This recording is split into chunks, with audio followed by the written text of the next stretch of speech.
At the start of the COVID pandemic, the financial struggles of safety net hospitals became painfully apparent. As new cases of the coronavirus surge in the state of Florida, the Safety Net Hospital Alliance of Florida is stressing the importance of safety net hospitals. In the last episode, we explored how safety net hospitals provide essential care for those most in need. And today, leaders in healthcare say providers serving communities with health and income disparities need lawmakers and the governor to support them financially. We're going to talk about how we pay for that essential care. And I recognize that they were not receiving their fair share of funding. Care that's oftentimes undercompensated. They do not get the support they need to take care of the people that we expect them to take care of. Care for low-income people delivered, in large part, through our safety net system.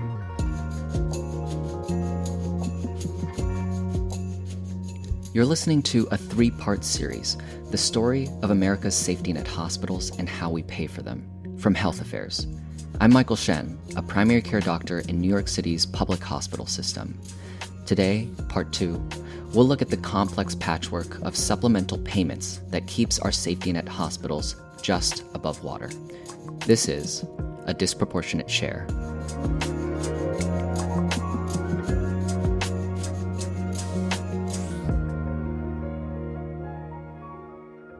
I think the first step to understanding how we pay for safety net hospitals is to understand some basics about hospital financing, which can get a little complicated. Let's say you're a hospital. What are some of the costs to staying open? Well, most of your money goes to paying your staff their wages. You also have to purchase medical supplies, pay for administrative overhead, and pay facility costs just to keep the lights on. To do this, hospitals, like any business, must generate revenue. As a hospital, the vast majority of the money you make comes directly from patient care. When a hospital takes care of a patient, they send a bill to the payer, which is the patient's insurance. And different payers pay all sorts of different rates for the same care.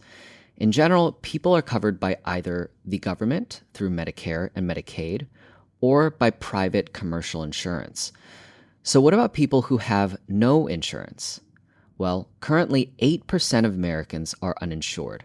These folks technically have to pay the hospital back themselves out of pocket, but given how pricey American healthcare is, that usually isn't guaranteed for a hospital. And so uninsured care is one source of what we call uncompensated care. Uncompensated care is looking at care that you're not reimbursed for plus Medicaid shortfalls. To get a better sense of safety net hospital financing, I spoke to Beth Feldpush, Senior Vice President for Policy and Advocacy at America's Essential Hospitals. America's Essential Hospitals is a group that represents over 300 safety net hospitals across America. And these hospitals deliver a lot of uncompensated care, which is when a hospital treats someone but doesn't get paid enough or at all to cover the cost. So we represent, about 1/10 of American hospitals, but our members' average uncompensated care amount is $53 million compared to $8 million for the average U.S. hospital. So a lot of that amount comes from providing uninsured care, but the rest is actually what we call Medicaid and Medicare shortfall, which is because government insurance almost always falls short of paying for the full cost of care. The last data that I saw, Medicaid and Medicare say paid an average of 85 to 90% of a hospital's cost of caring for a patient. So not the entirety of the cost. That's a loss of about 10 to 15% for those patients. And for most hospitals, that's balanced out by the fact that private insurers pay more than the cost of care. Commercial payers were picking up more of that share. So commercial payers paid about 140% of the cost of caring for a patient. And when a hospital uses those extra funds from private insurance to offset the cost of uncompensated care, that's called cost shifting. Sort of like our own salaries, right? We don't get, a portion of it for groceries and a portion of it for housing. It all goes into your bank account, and then you use it for what you need it for. So you can imagine that a hospital with a favorable payer mix, one that's predominantly private insurance, is going to make a lot of extra money from the care they provide and have better financial margins at the end of the year. But for safety net hospitals, You can see how if you are a hospital who has upwards of 70 or 80% government payers, that you can't cost shift very well with just that slim amount of private insurance that you have. So your financial challenges are just tougher from the beginning. and this is why safety net hospitals in America are barely staying afloat. After paying the costs of delivering care, they have very little left over. Essential hospitals have slimmer operating margins than other U.S. hospitals. In 2020, the average U.S. hospital had an operating margin of 7.7%. But for our members' essential hospitals, they had an average margin of 3.2%, so less than half of the average U.S. hospital. And I was curious what the margins of my hospital were, New York City Health and Hospitals. So I spoke again to Matt Siegler. You might remember him from the first episode. He's our Senior Vice President of Managed Care and Patient Growth. I think last year we're a $10 billion institution, and we had, a less than 1% margin. I mean, you run razor thin. And there's another number that can also give you a picture of how precarious the situation is for safety net hospitals. That number is called cash on hand. It basically represents how long a hospital can run if all revenue were to cease, for example, like in a natural disaster. So, I have a member hospital who often has kind of single digits, less than 10 days cash on hand. I know my hospital has about 30 days cash on hand. And just for comparison, it wouldn't be crazy for a wealthy hospital to have 3 to 6 months of cash on hand. Now, one of my motivations for even making this podcast was wondering just how my hospital provides the crucial care it does with such little room for error. And Matt says it's all about doubling down on the safety net mission and basic hospital operations. Being a safety net hospital, as much as possible, should not let you drift into the space of, we don't have to have as high expectations of ourselves, right? We don't have to have kind of basic supply chain ordering process down right. We're allowed to have a little bit of, inefficiency and things. I think we have to hold ourselves to an even a higher standard in safety net hospitals and public institutions because we're accountable to the communities that we serve and we have a thinner margin to work with.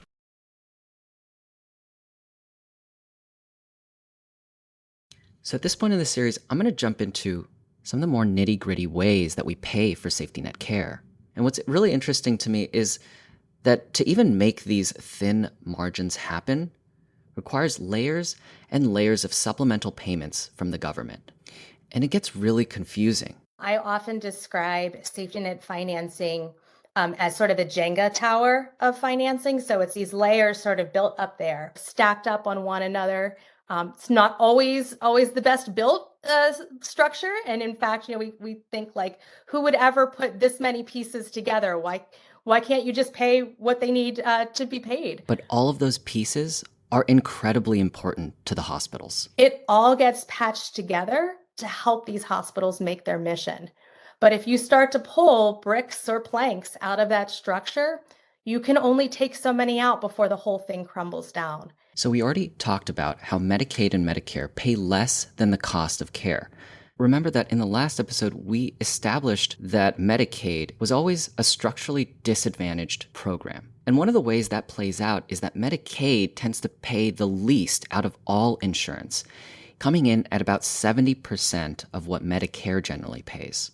And these shortfalls are something that the original policymakers realized. Acknowledging that those Medicare and Medicaid payment rates are low, over the years, the government has instituted various types of supplemental payments in both Medicare and Medicaid to try to close that gap. In the 1980s, they created the Disproportionate Share Hospital Program, which we'll refer to as DSH payments. So under the Medicare program, there are Medicare disproportionate share payments, and those are payments for hospitals that have that larger share of low-income individuals. These extra funds from Medicare go to hospitals with high proportions of people in need so that they can cost shift better. Medicaid also has a DSH program. Same purpose as Medicare DSH, just calculated a slightly different way, but also helps cover that payment gap between lower payment rates for Medicaid-based payments and cost. And so this is basically policymakers saying, we know that the base payments of Medicaid don't pay much at all. So we're going to add on this DISH payment as supplemental funding to get reimbursement just that much closer up to the cost of care. But they also realize that even Medicaid DISH is still not enough. So beyond that, there are other supplemental payments, such as upper payment limits. The upper payment limit, or UPL, is basically a policy that says that states can look at how much less Medicaid is paying than Medicare and provide funds to make up that gap, which help bring Medicaid payments closer to Medicare costs. So already, as you can see, we have so many different little Jenga blocks that we're piecing together to make up this tower of funding for safety net hospitals. To review, there's the Medicare DISH, there's Medicaid DISH, and then there's UPL payments, and then there's payments for another pretty essential function of safety net hospitals, and that's teaching. Because we know that teaching hospitals incur higher costs. And as I mentioned, essential hospitals do a lot of training for tomorrow's workforce. So also under Medicare, they rely a lot on either direct graduate medical education payments, which pay directly to train new physicians, or indirect medical education payments, which just reflect kind of higher costs that teaching hospitals have. There's some inefficiencies sometimes in that teaching. So those indirect costs are also important to help cover that spread. I think it's worth it to mention here that rural hospitals and critical access hospitals also get their own specific forms of supplemental funding. And so with all these different little blocks coming together, how fragile is that tower? One of our policy challenges is when Congress goes to make cuts to programs. So they're looking for funding for something new. And so they're, looking to see where they can cut back. They'll often take kind of small haircuts from different programs, thinking that they're not making big changes.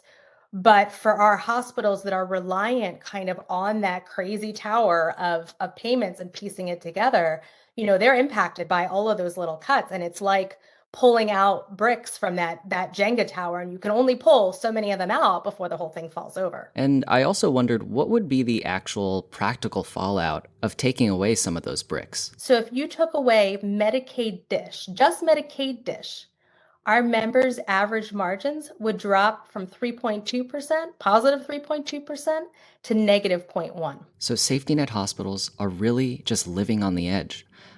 And as I was interviewing Beth, I kind of had this realization. Like, if you just look at the numbers, when you add the hodgepodge of Medicaid payments together, the base payment plus the supplemental DISH plus the UPL, Medicaid actually ends up paying the same or even a little more than Medicare for the same services. And my mind is saying, well, why don't you just pay, reasonable rates for Medicaid instead of making hospitals and safety net providers hop through all these hoops in order to justify, serving communities in need. It just doesn't make sense to me. Yeah.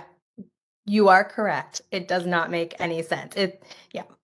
So why doesn't Medicaid just pay a little bit more and save everyone the trouble? So when the Medicaid program was established, even historically, the payment rates were very low, lower than Medicare, lower than commercial insurance. And so right from the start, we baked into the payment system this notion that it's okay to pay less for care delivered to poor patients. And in our country, because of the history of systemic racism, poor patients are often patients of color. So it also was acceptable to pay less for services delivered to patients of color. And it kind of all just goes back to this notion in the law of who is deserving and undeserving of healthcare. And we have not broken that cycle on the payment policy, not even some 50, 60 years later now. And the fragility of funding has a real impact on the ground for these hospitals. Those inequities continue to be baked into the system. So if you have a hospital that's reliant on these lower payments for low-income patients or people of color, you're not going to have a facility, perhaps, that's as upgraded or modernized as other hospitals. If you don't have the funding to put into your capital improvements or infrastructure or even the latest medical technology, then you can't afford to build it.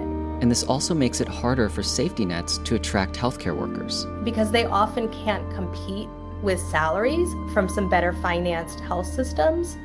I think there's not many of us that would want to come work for an organization whose financial vitality and even longevity is kind of up at question every day.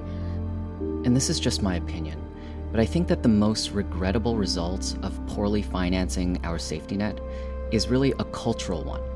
That in the American mind, the image of a safety net is now a place you don't really want to be. But it's so ironic to me because safety net hospitals are much more than that. They're the ones that catch the American people when they fall through the cracks. And so we have created a cycle where, because of the history of this, we decided as a society this was okay to bake in these inequities so that poor patients and patients of color go to poor hospitals with worse facilities. And that's what I was seeing when I was a medical resident, going between the wealthy hospital and the safety net that sit right across the street from each other. In my mind, it was a modern-day form of segregation. Segregation that is silently and structurally built into our health insurance system and the way that we deliver care in America. In our final episode, are dish payments at risk of being cut?